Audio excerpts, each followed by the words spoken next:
You know what? It's been a bad day, but I finally made it, and it's all worthwhile. And it can't get any worse than this. Why would I say that? Why would I say that? Why would someone who in my position say something like that? I just don't get it. I'm not really sure.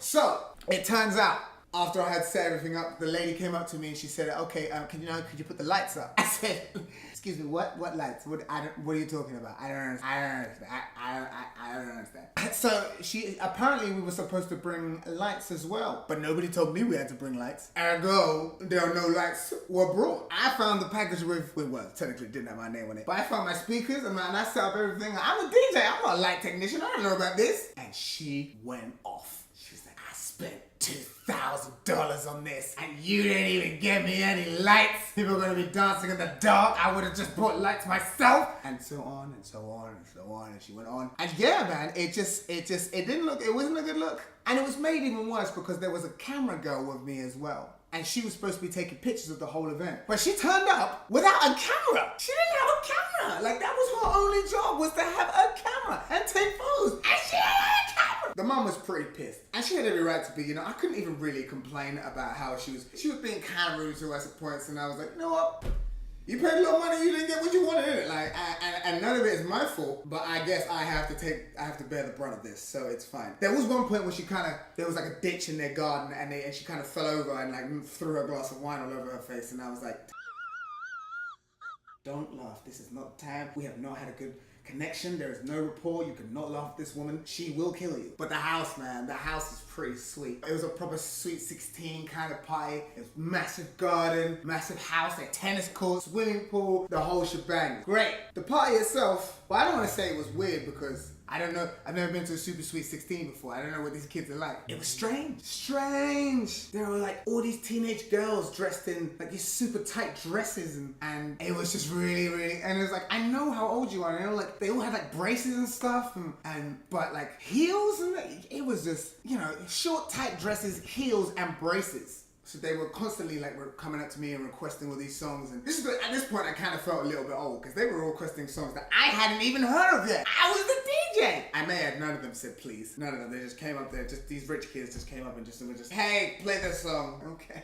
Well, that's kind of rude. Who raised you, man? And the songs that they were requesting, it was like real, like heavy, cuss-worthy hip-hop. I got all the edited versions because all the kids were so young and I didn't really feel comfortable playing those kind of songs. And some of their parents were there as well. But the main girl was Indian, I believe. And a lot of her friends, some of them are Asian. A lot of them were white. It was mostly white kids. There was one mixed-race girl that looked like she was only there to boost diversity. Tick a box, you know? She was like the blackest person there other than me and the photographer. But they wanted to hear some real hip-hop. And they weren't holding back. They were doing all the words. They were swearing. And I've never heard so many white kids at one point say the N-word. And multiple times. And me and the photographer lady were just kind of each other there looking at each other like, we're getting paid in it. I'm telling you, you have not lived until you've heard 40 white kids singing the N-word with the confidence of 1,000 strong men. And they'd set up a dance floor and when a good song came on, all the kids would run together and they'd all just squash into each other and they'd all start singing and dancing. And when I played a song that they didn't like, boom, they were gone. Everybody just went back to start eating cake and sweets and stuff. At one point, a lady came up to me, I think she was one of the aunties. She's like, oh, come on, we've got to get these kids dancing. Got to play some good music. I was like, all right, yeah, no, that's kind of what I'm doing. It's kind of what I'm here for. Like, could you just chill? Like, it's happening. It's happening. Whose auntie is this? And she turned to me and went, oh, do you ever get up and dance with the kids? And I was like, what? I said, listen, missy, I am way too old to be dancing with these children, okay? That would just be weird. Also, I'm the DJ. Like, I don't understand. What do you think? I'm just going to, like, drop a banger and jump into that crowd of kids like, hey! Take money, yeah. You take me easy? Dagga. Daddy, one down slow. Of course I don't dance with the freaking kid. What's like, who, like... This is what happens when you give parents too much wine. All in all, though, the party went well. It was a terrible start, but at the end of the day, it all worked out. And the lady came up and she actually apologized to me at the end. And she was like, you know, I'm really sorry. I was a little bit stressed out. I was like, what are you apologizing to me for? I'm fine. I'm still getting paid either way. Babes, I said babes.